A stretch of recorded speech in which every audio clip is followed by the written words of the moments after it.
week and growing in the Lord, and we're praying for others who are away, enjoying summertime. Lord, just pray you'll protect and give safety to those who are going here, there, and everywhere. And we're grateful, Lord, for the kids and others who are here tonight, those that may be teaching and just sharing your word and your love.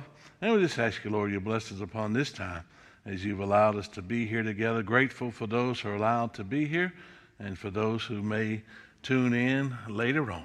It's in Christ Jesus' name I pray. Amen. All right. Good to see you. We good? Could you check the headpiece? Do you know how to do that? And he'll give me a thumbs up. He's going to, all right, he's going to check it. Just let me know. Huh? Okay. So we're live? Okay, that's fine. I'm just talking.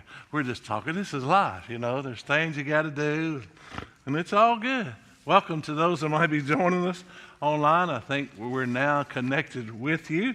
So wherever you are, as we just said to those here in our sanctuary, we do hope you're staying cool and hydrated, and always grateful for the time that you allow us to spend with you. All right, so if you were to ask around the neighborhood tonight, if you were to ask around the local store, if you were to ask around the dinner table, the streets in the city nearest where you live, you name it, why are we here? More personal, why are you here? What's the meaning and purpose of life? And what is your place in this life? I wonder what you'd hear. Well, I'm not worried about what you would hear. I want to talk to you. Nobody sees you but me and you. So here's the question for tonight, setting up where we're going to go. Why are we here? All right. Bigger picture, not why are we here. Why are we here? Not why we're here in church, but that's a great answer. Why are we here? Ultimately, why are we here? Praise God and give him glory and honor. Okay. Ultimately, we're here to praise God, to give him glory and honor. What were you going to say? I'm sorry. That's what you were going to say. Any other thoughts? Why are we here? Big picture. Why are we here? Glorify and serve. So it might be the same answer, but then make it more personal. Why are you here? Would it be the same answer? Why are you here? Because a lot of people don't know why they're here. You know, why did God create me? Why am I here? So we want to know, why are we here? So let me ask the next question. What is the meaning and purpose of your life? Is that the same answer? I'm asking, what is the meaning and purpose of your life? I think it's to make a difference. Okay. Seek to make a difference. Have an impact on somebody's life. Okay. Do you know what your plan is for your life? Have you discovered that yet? You might be 80 years of age and still trying to figure out what in the world am I here for? A lot of folks are struggling tonight. And if you were to ask those questions, why are we here? Most people would see the small picture. Well, I got to take care of my family, got to work, got to do this, got to do that. Okay, big picture. They might look at you like you got three heads. So we want to understand why we're here. We want to understand what is the meaning and purpose of this life. Big picture. We want to understand what is our place in all of this journey. It's very interesting as I was thinking about our new study for tonight. I was looking at different surveys and different stats that caught my attention. 8,000 college students from 48 different colleges. They were asked this question. Now you think about it. You're talking about college kids. 20, let's say 18, 22 years of age, if you can think back that far. They were asked the question, what is very important to you? Okay, so if you think about a typical 18 to 22-year-old, and you were to ask them, what do you think what is very important to you? What would you guess that they would respond? A typical 18, 22. Huh? You think so? Okay. Have fun. Yeah. All right. So typical, they might say to have fun, to succeed, maybe get a job. Yeah, hopefully. You know. Any other things running through your mind? Typical 18, 22, or if you were to ask them, hey, what is very important to you right now? Huh? Okay. All right. It's fascinating because we would probably guess money, success, have a certain position. But here's what's interesting.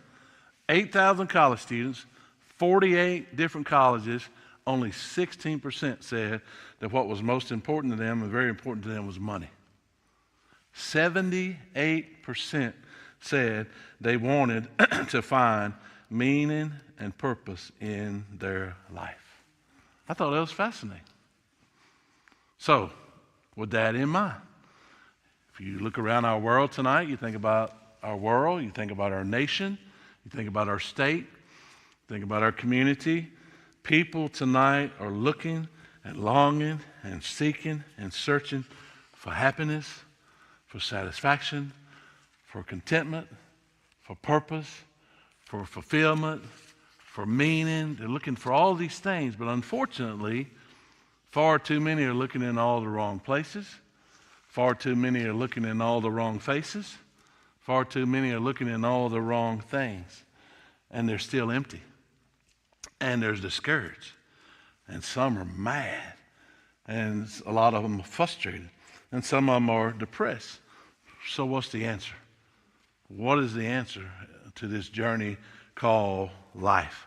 We're going to look at a very, very interesting book. And if you know anything about this book, you're like, man, that can be somewhat discouraging and frustrating. Yeah, it can be, but you got to keep your mind on the big picture. Would you grab a copy of God's Word as we begin a new study tonight? The book of Ecclesiastes. Book of Ecclesiastes. You say, where is that? Well, Psalms, Proverbs, Ecclesiastes, and Song of Solomon. So that's exactly where it is, all right? The book of Ecclesiastes. Ecclesiastes chapter 1 begins like this. The words of the preacher, some of the translations, the words of the speaker, the spokesman, the philosopher. The words of the preacher, notice how he describes himself, son of David, king in Jerusalem. Glance over at verse 12. I, the preacher, have been king over Israel in Jerusalem. So right off the bat, when you look at verse 1 and you look at verse 12, we know who is the author of this book. Who is it? Solomon. None other than Solomon, author of Song of Solomon, many of the Proverbs, and the book of Ecclesiastes. And I don't know what you remember about Solomon, so we're going to do a little Bible study. Hold your place. Go back to 1 Kings chapter 3. We want to set up our study for tonight, so if you'll mark your place, use one hand here, one hand there. 1 Kings chapter 3. 1 Kings chapter 3, most of you will remember the background of Solomon and how all this took place. But as you go to 1 Kings chapter 3, the Lord appears to Solomon. He's got a fascinating question. 1 Kings chapter 3, verse 5. In Gibeon, the Lord appeared to Solomon in a dream at night. And God said, ask what you wish to give. Ask what you wish me to give you. Solomon, here's where I'm going to teach it. Blank check. Fill in the blanks. What do you want, my son? All right. Let's just be honest. You don't have to answer this question. God already knows the answers, whether we voice them out or not. If someone walked up to you tonight and said, okay, Roger, your name, blank check. Don't matter where you take it, it's good. How would you fill in the blank? You don't have to answer. The first thing that came to your mind says exactly what one of your priorities will be. Most people, I'll tell you what, let's make it easier on ourselves. Let's talk about other people. Okay. How do you think most people would answer? Fill in the blank. What do you want? What do you think most people would say? Huh? Yeah. Man, if somebody just pay off all my bills, pay off all my debt, man. All right. How do you think others might say? I think people want security. Ah, that's interesting. I wrote down two things, Judy. Money and good health. That's all I wrote down because I thought that was the number two. And that's exactly what you said. What were you going to say? I said security. Okay. So what is security? Well, security doesn't always have to be money. It's just that you feel secure in what position you're in and the relationships you have and all that. Okay. So it could just be a feeling. It might not be that you have all the money you might need to retire. I was talking to one of my relatives Sunday that's got his goal. His goal is retiring at 60. And of course, I'm right on top of that. And I said, are you going to be able to do that? I said, some of the things I read said you got to have about $1,300,000 set aside. He said, yeah, I've been working at it. I said, may God bless you. He said, you can't? I said, no. I said, Lord mercy. I started preaching at $225 a week, baby.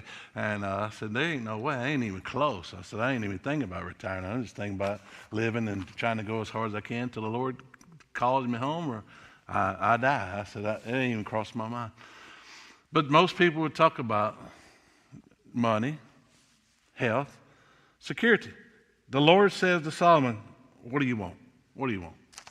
Because maybe you've been there, or maybe you know somebody, man, if I just had so-and-so, if I just had so-and-so, my life would be fulfilled.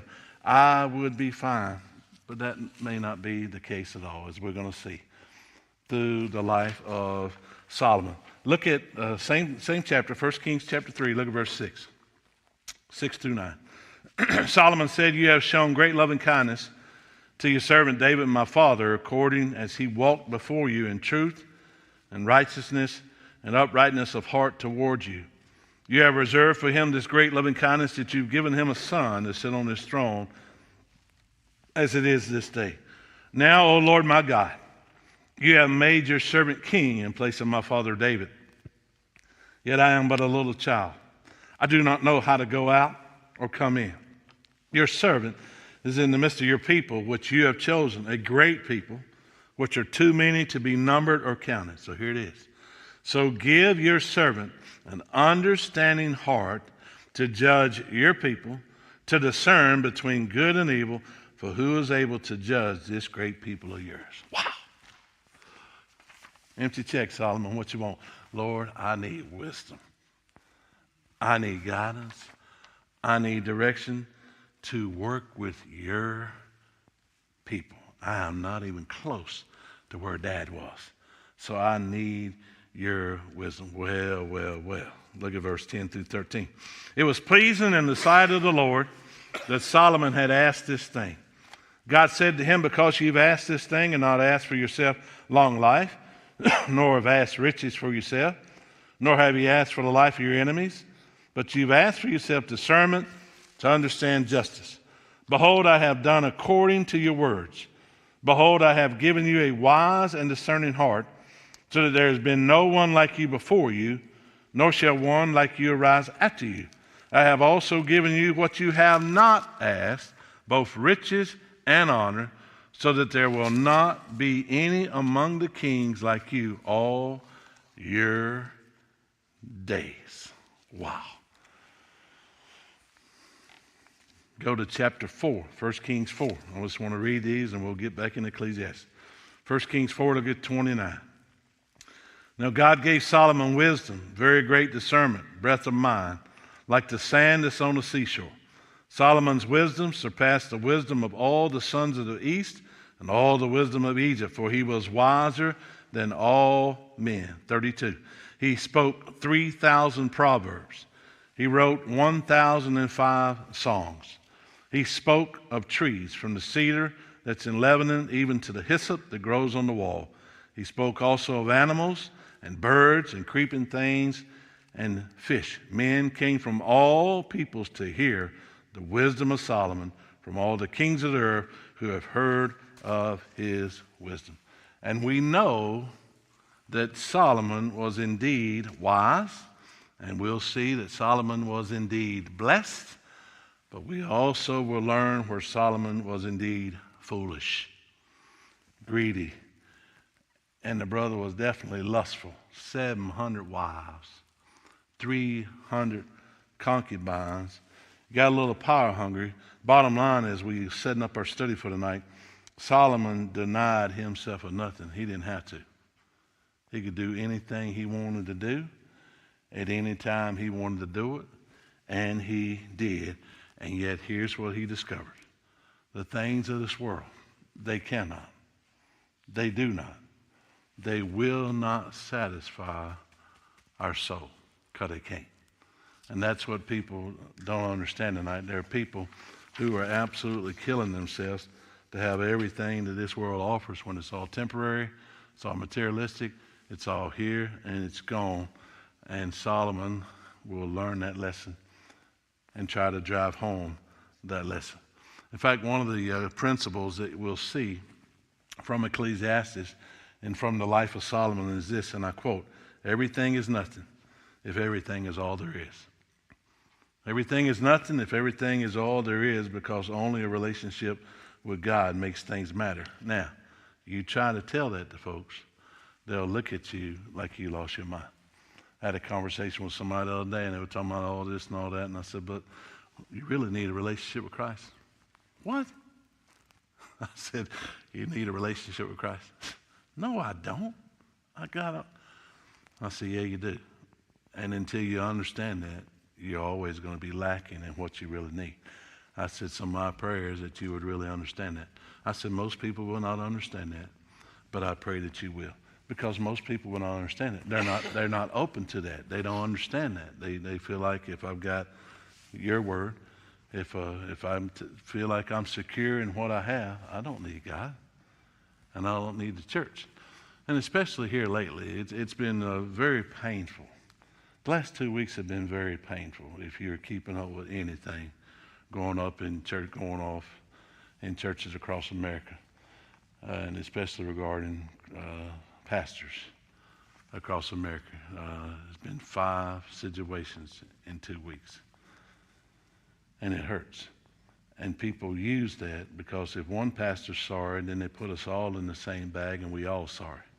And if one church member is stupid, then they put us all in the same bag and we all stupid. And then they use the argument, and I'm going to talk about it some Sunday.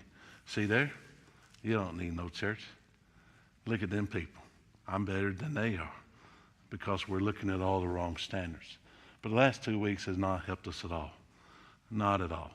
And the Southern Baptist Convention, and there's the Presbyterian meetings going on tonight, and they're trying to figure out 3 days whether or not they're going to let lesbians and homosexuals in the pulpit, and Methodists. I mean, so you can put all the denominations in the same bag in there, unless they're living for the Lord. And so we're dealing with all this stuff, and people are looking at this stuff, and they're saying, man, I don't need that. And I don't need him if that's what he does. So Solomon's going to deal with all this stuff. He's going to try to drive it home, and he's going to say this. If I thought Solomon could stand here, and I could say, Solomon, would you please look in that camera? And would you look at our church and pray this would go? What would you say? I think he would say, listen, y'all, I've been there. I've done that. I've got all the T-shirts. I've made all the mistakes. Please listen and learn from my mistakes, and please don't repeat what I've already done. Just take my word for it. You ever had somebody tell you that? Would you please listen to me and learn from my mistakes? Please don't repeat what I've learned. And you'll tell them that, and it goes here and there, and they go and do the same thing that you warned them about. Because a lot of folks say, it won't happen to me. It won't happen to me. With all that in mind, here's the words of the preacher. We got different translations. I'm reading where it says, futility of futility, says the preacher. Futility of futility. All is futility. Wow. That's a sad statement. Vanity of vanities. It's all vanity. It's all meaningless. It's all useless. It's all empty. It's all nothing. Boy, that's very discouraging, isn't it? I mean, that's very encouraging. It's all empty. It is. When you're looking at a life outside of Christ. And that's what we're studying as we'll go through this. When you're looking at a life outside of Christ, emptiness, frustration, anger, disappointment, meaningless, useless. That is life outside of Christ. And then watch what he says. What advantage does a person have in all his work, which he does under the sun? Or you could say, hey, what do people get for all the hard work they've done under the sun? That phrase, under the sun, if I counted right, and I may have miscounted, 25 different times we'll see it in the study of Ecclesiastes. So he's wanting to know, what do people get from all of this? Is there any gain? Is there any profit? Is there any benefit? Is there any value for living life only from a human perspective with no thought of eternity? Well, we know the answer to that question. No. I don't know if you've seen some of these stories, these true stories, where people have asked to be buried in their nicest suit in their Cadillac and in their cars. And these are real stories. You can look it up. There's several. There's a rich lady who was buried in her fancy car. They put it in the ground. There's a rich dude buried in his car. They put it in the ground. And people actually said this, man, ain't that the life? Because that's the way people think. Ain't that the life? No, the dude is dead. And in some of the cases, this is sick, but in some of the cases, people went back and dug the cars up and stole the cars. Because they wanted the car. Because that's what life is all about. And that's how messed up people are tonight. Maybe you know some of them. Maybe you love some of them. You remember what Jesus said, don't you? What shall it profit a man, woman, person, though they what? Gain the world and yet what? Lose their soul. I hope you know this. I hope and believe I'm preaching to the choir and teaching maybe whoever's watching. This life's not it. This life is not it. This life is not all there is. And once we understand that, we'll try to do everything we can to talk to those who are in hot pursuit of nothing else but this life. So he's wondering, because he's tried all this stuff, and we'll talk about it. Any thoughts on the first 3 verses? All right, verses 4, 5, 6, and 7, he's going to talk about just an unending cycle of creation, an unending cycle of nature. And again, if you don't know the background of this man, if you don't know how it ends, and you read this book, you're like, man, I don't want to read this.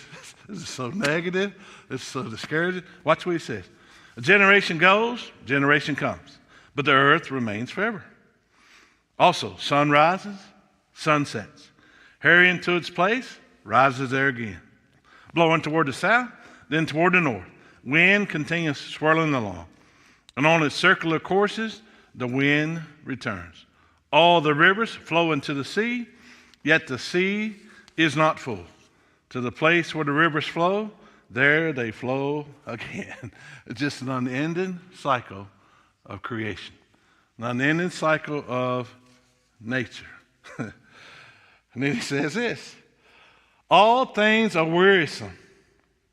No one can tell it. The eye is not satisfied with seeing, nor is the ear filled with hearing. I like this translation. No matter how much we see, we're never satisfied. No matter how much we have, we're not content. That is the summary of most folks. Can I be honest with you?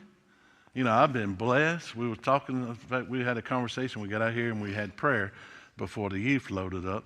And I was talking to some of the adults out there, and we were just waiting around for everybody to get here and pray and send them on the way. And I was joking with some of the adults. I said, now that your kids are grown, y'all got something y'all going to do together and get out of here? And we were just talking about places we've been allowed to go. And here's Roger, so I'm just going to admit to you. We were talking about places I've been allowed to go, and I've seen the Grand Canyon, Vegas, and all this stuff. And I said, but you know, I really want to see Alaska. I caught myself. I thought, there you go, Roger. You're talking just like what you're going to preach. And then I caught myself, and maybe I'd like to see Hawaii. And I said, well, ultimately, I like to see heaven. You know, I was trying to be spiritual because I done caught myself admitting I like to go to Alaska. I like to go to Alaska. So I thought I better say something spiritual. but I caught myself because, you know, don't raise your hand. You go on a cruise. First time I ever went on a cruise was our 25th anniversary. I ain't never lived life like that. I told Jill when I looked around, I said, is somebody watching what we're doing? We can't even walk out of the room till we come back. They done folded up and decorated and made these animals of our towels. I said, who is watching us? This is weird. Are they watching us? You know, so we had a ball, man. We had a ball. Went out of Charleston, went down to the Bahamas and did all that stuff, and I got so tired of hearing, hey, Big Daddy, what you want to give little mama? Hey, Big Daddy, I got so tired of that. But as soon as the trip was over, I was like, man, I'd like to do that again. That's human nature, right? That's human nature. That's where he is. The eye's not satisfied. The ear's not satisfied. We can't get content because we get in this rut. I get up, and I'm not saying this, don't be offended. I wake up in the same old house with the same old woman and eat the same old breakfast and drive the same old car and go to the same old job and see the same old doctor and go to the same old church and do the same old thing. And if you're not careful, life becomes boredom. Life becomes dullness. Life becomes same old mentality, because that is mentality under the sun. There's nothing else you're looking forward to. And it just becomes routine. And, I thought about this ain't spiritual, but I remember the song growing up. I still haven't found what I'm looking for. I can't get no satisfaction. I try, and I try, and I try, and I try, but I can't get no satisfaction. I mean, surely, y'all, surely. You've heard this. The grass has got to be greener on the other side, don't it? We forget it's still got to be mowed. But you think about all this stuff. So many people tonight are existing, and they're enduring, but they're not living. They have no purpose. They're existing, and they're going day to day to day, but there is no life. They're caught up in the endless cycle. That's where Solomon's coming from. They're caught up in the endless cycle. They're caught up in a rat race. It's like this. I don't know if I remember the first time I ever saw that. You ever seen a dog try to catch their tail? Do you realize tonight a lot of people are like a dog trying to chase their tail? They're just trying to figure out meaning, purpose, fulfillment, satisfaction. Why am I here? What in the world is all this about? Any thoughts on that? Y'all gonna be quiet, all right? Verse 9. What has been, it is what will be. And what has been done, it is what will be done. So there's nothing new under the sun. As soon as I read that verse, I don't know why this came to my mind. I ain't thought about this in years. Que sera, sera. Whatever will be, will be. That's the first thing that went through my mind. Because I thought, man, is that Solomon's attitude? Somebody said this about the verse. The more things change, the more they just stay the same. And you're trying to figure out what's going on. And then he asked a question. Verse 10. Is there anything of which one might say, see this? It's new. It's already existed for ages, which were before us. I mean, this is a great encouragement. Look at 11. There is no remembrance of the earlier things, and of the later things as well, which will occur. There will be no remembrance of them among those who will come later still. Another translation puts it like this. We don't remember what happened in the past. We won't remember what happened in future generations. And no one will remember what happens now. So what's the point of it all? Is there any value in this life? Do you realize people are living like this tonight? In the last month, in situations I've been involved in and just reaching out to people, I know of 5 under 23 who've taken their life. 5 under 23. Some were good friends of mine, grandparents. Some were good friends of mine, kids. I buried 3 under 25. And I thought, wow, why? They didn't have purpose. They didn't have meaning. They're young. But even at that age, they like, I don't know why I'm here. I don't know what I'm doing. And so they made a terrible, terrible choice. That's where so many people are tonight, because they're living life under the sun. And they're not thinking about anything above the sun. Does that make sense? There are a lot of folks who are hung up on living life under the sun, but they're giving no thought to life above the sun. No thought of eternity. Now we know this. It's going to be recorded in this book. I should have looked up the chapter. I want to say it's in chapter 3, and I can't remember the verse, but we'll see it in Ecclesiastes. I think it's 12, 13, 14, somewhere, where it talks about when God created us, he created us with eternity in our hearts. So there's always going to be that emptiness there that he has put there that can only be satisfied with him. And until we understand that, people will never understand, why am I still struggling? Why can't I not figure this out? Because they're missing the key ingredient, the relationship with Christ, okay? And that's where Solomon was coming from. And again, it's where so many people are today, and they're asking. You know anybody? Maybe somebody you love right now tonight. Maybe somebody's in your house. Maybe somebody's right across the road. Maybe somebody you work beside every day. Maybe they're wondering, what is the point of this? I hate this job. I hate my life. I hate this. I hate that. I hate this. I hate that. Because they don't have what's missing. And there's no purpose. I'm telling you, this is going on in a lot of people tonight that we might know. Good people, church people, maybe Christian people. None of us are immune to all these things that come into our life when we struggle. And there's a lot of struggling tonight. Any thoughts on that? Well, because of the society that we've created, you can look in the whole situation now. Our kids will never live the lifestyle we've lived, and basically won't have some of the background we've had. And that's just going to move generations forward. And just like you said, you find at some point in time you feel no purpose. And I think that's what's wrong with a lot of these young people. They got expectations that we put in them at the ages that we grew up, that their expectations are now, and they're not going to be fulfilled because of I guess you say, the economics and all the other stuff that's in the churches. The churches used to be the center of the communities. Yeah. Now it's just I go if I got time.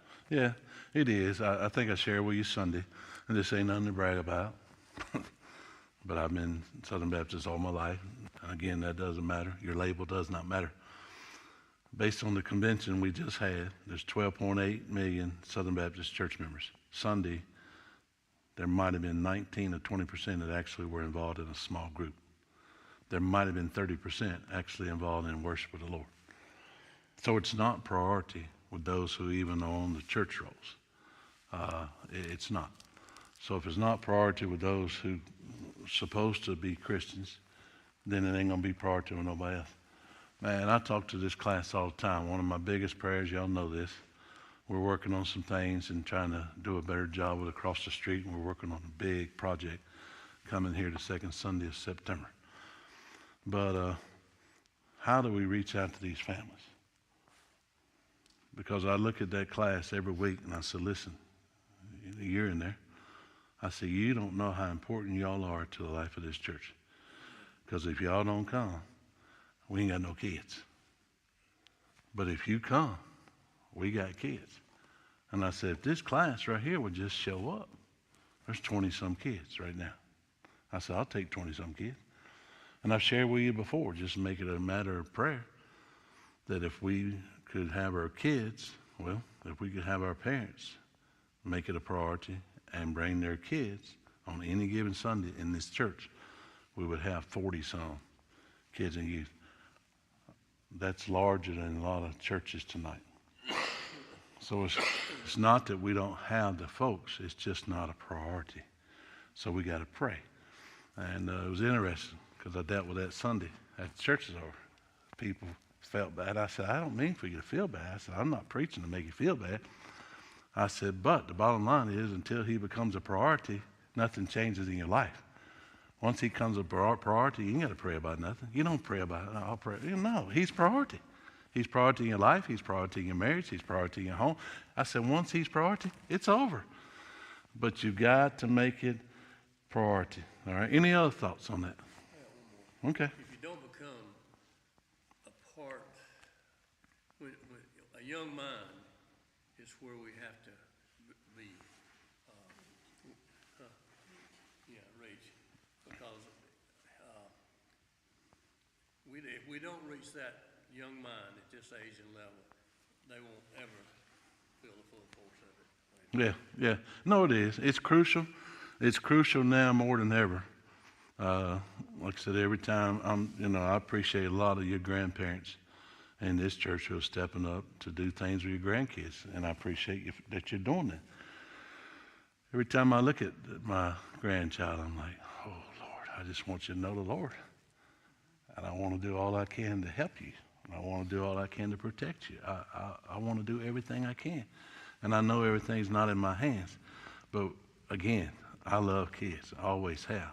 I love kids messing with, and I look at kids, I'm like, man, if we don't reach these kids, what's going to happen to these kids? What's going to happen? Any other thoughts? We're going to roll. All right, look at 13. Here's Solomon. He said, I set my mind to seek and explore by wisdom about everything that's been done under heaven. And of course, we know, again, he was very, very wise. He said, it is a sorry task with which God has given the sons of mankind to be troubled. Again, he's negative. He's discouraging because he's empty. He's empty. It's emptiness without the Lord. 14, he said, I've seen all the works which have been done under the sun. And behold, all is futility in striving after wind. And I read that and I started laughing. You remember, maybe you've done this. I remember the first time I did it. I don't know why it came to my mind. You ever seen a little kid trying to chase the wind? You ever tried to chase the wind when you were small? I think, I'm going to chase the wind. Well, you know you're not going to catch the wind. But there's the picture. All this stuff, just emptiness. You're just trying to chase after the wind. You can't do that. You can't do that. Then he makes this statement in 15. What is crooked cannot be straightened. What is lacking cannot be counted. Again, a reminder, we're living in a messed up world. And there's a lot of twists and a lot of gaps and a lot of things. And the only thing that can change where we are is the good Lord. And again, you try to explain that to somebody, and they're going to look at you like you have lost your mind. What are you talking about? I was engaged in a conversation Monday. It was crazy. I'm trying to have conversation as much as possible with people who are here anytime I can. And someone said to somebody else, why in the world would I want to go to a place called heaven? That's going to be boring. Nothing but boring. But the other place seems like it would be exciting and stuff. So why in the world would I want to go to some place that is so boring where there will be nothing to do when it just seems like the other alternative is so much more attractive? This is where people are, y'all. This is the thinking. Have you not ever heard it? Man, I can't wait till I get to hell with my buddies, man. We're going to party. And I'm thinking, wow, but that's the ignorance. That is the ignorance of people living life under the sun because they do not understand why they're here. They do not understand. And they're not open to why they understand. I mean, good night. We got education. We got pleasures. We got stuff.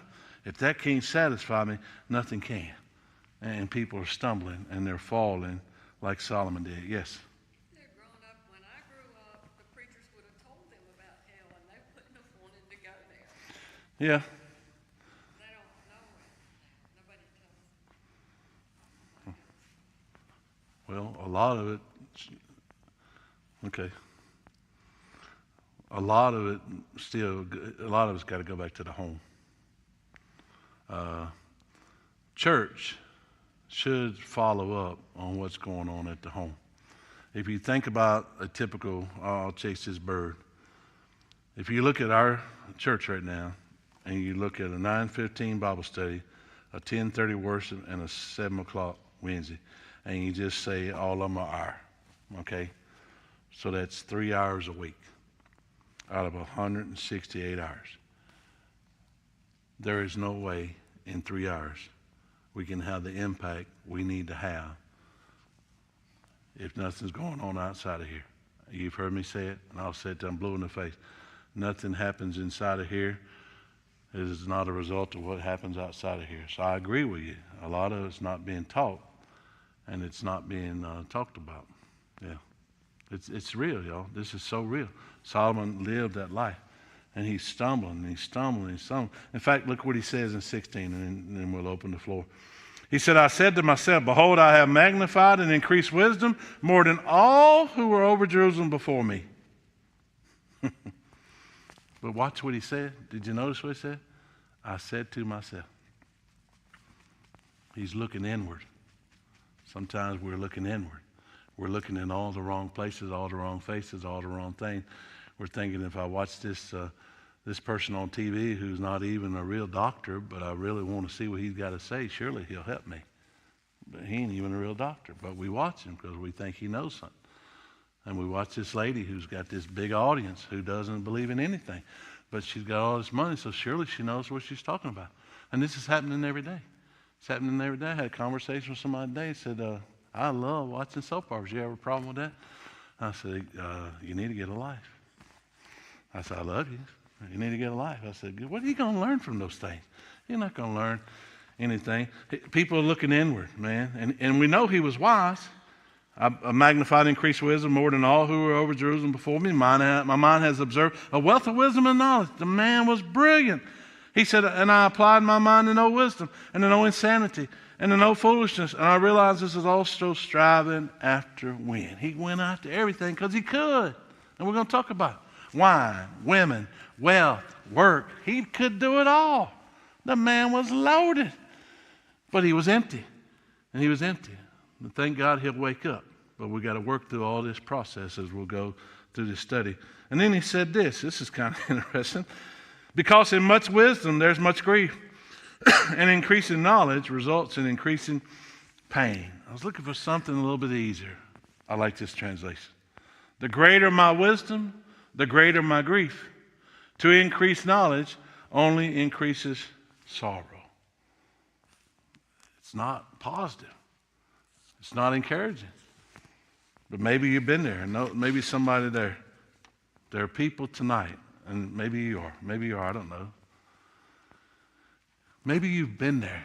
Have you ever felt like you're just stuck in a rut? A lot of people are stuck in a rut. And they really want to know how to get out of this ditch. How do I get out of this feeling I have? I just don't feel like anything's happening in my life. I don't understand. They're stuck in a rut. And a lot of folks, looking at Solomon, they're looking inward. They're looking everywhere but to the Lord. They're looking everywhere but to his word. Because seriously, you're telling me this old book is the answer for anything? You have got to be kidding. You really believe this old book can change anything? And that's where a lot of folks are. That's where 70% of our nation is tonight. They don't have no use for this. They don't have any use for a relationship with Christ or the things of God. They're looking everywhere else. It's Wednesday night. What do people call Wednesday who work? Hump day. And then what's the next thing you hear? Can't wait till the weekend. Oh, I got all this stuff planned. Party hardy, man. Here, there, everywhere. Can't wait for the weekend. Hey, can't wait for this. I got a new relationship. Hey, I got involved and I can't wait. So we're looking at all that stuff. And you know why? Because people realize there's something more. People realize there's something greater. People realize there's something else. And there is. And that's what Solomon's going to try to drive home. He's going to try to drive it home. And if I was thinking about this study as we were introducing it, and I've studied all the chapters. I finished chapter 12 Monday. So I've tried to study through everything. And basically what he's going to say is, it ain't worth it without Christ. It's not worth it. Trust me, I've tried it. Maybe you could say that tonight. I remember trying it without the Lord. It wasn't worth it. But thank God he protected me through that. And thank God now I can look at people with conviction and say, it ain't worth it. I've tried it. I know what you need. It's what I needed. It's what I needed. That's what Solomon is going to try to drive home. That there's no meaning, no purpose, no satisfaction, no fulfillment without Christ. And I know I've said this before, but his name was Rob Evans. We met him years and years ago. You can look him up today. I loved him when our kids were small. He was called the Donut Man. There's, like I said, if you go home tonight, type in the Donut Man, you'll see him. He wore his little hat. He was the Donut Man. And here's what he sang. He sang, life without Jesus, like a donut, like a donut, like a donut. Life without Jesus, like a donut. There's a hole in the middle of your heart. And we would teach that to our kids. And we would talk to our kids about that. That life without Jesus is like a donut. And people are trying to fill it with all these different things. But there's only one that can fulfill that emptiness. Because I'm going to probably say this 1,400 times in this study. This world cannot, does not, and will not satisfy. It can't. It can't. It can't. So talk to me. Our introduction, Ecclesiastes chapter 1. What's on your heart? I think Solomon realized that all the wisdom he had and all the earthly knowledge he had only revealed more situations that he couldn't solve. Yeah. Yeah. Yeah. Just when I think I got this figured out, doggone it, here's something else. And now how did I figure that out? Yeah. That's good. That's good. That's good. Trying everything else in the world. Well, I ain't tried this. I ain't tried that. And I ain't tried this, and I ain't tried that. So we're throwing at all this stuff to try to find. Whacking them all. Yeah. Good illustration. I think the same thing. It's like a big ball. We see so much bad that we don't think we can nibble it away. Yeah. Well, how do you eat an elephant? Yeah. One bite at a time. And had some interesting conversations this week. And I was talking to somebody. I said, "Here's the key. Here's the key, y'all. We take it one day at a time. That's all we got, and let's do the best we can, one day at a time. And let's talk, and let's stay in touch with each other, and hey, don't worry. Let's do today. Let's do today." I said, tomorrow has enough troubles of its own. Scripture. I said, let's just do today. Let's just do today. One day at a time. One day. Talk to me. Anything else? Ecclesiastes chapter 1. Looks like Solomon was rich in knowledge and possessions, that he was broke in spiritual. Well, he was broke. Now, you remember why? And I'm not blaming the ladies, but all these women, they began to pull against him. He lost his values. He started out, and we'll talk about this more, I think, next week. But if you know, and we know Solomon, he started out in that relationship with the Lord. But then he got away from that relationship. And he started dabbling in all these different things because he had too many people pulling against him. Y'all know this.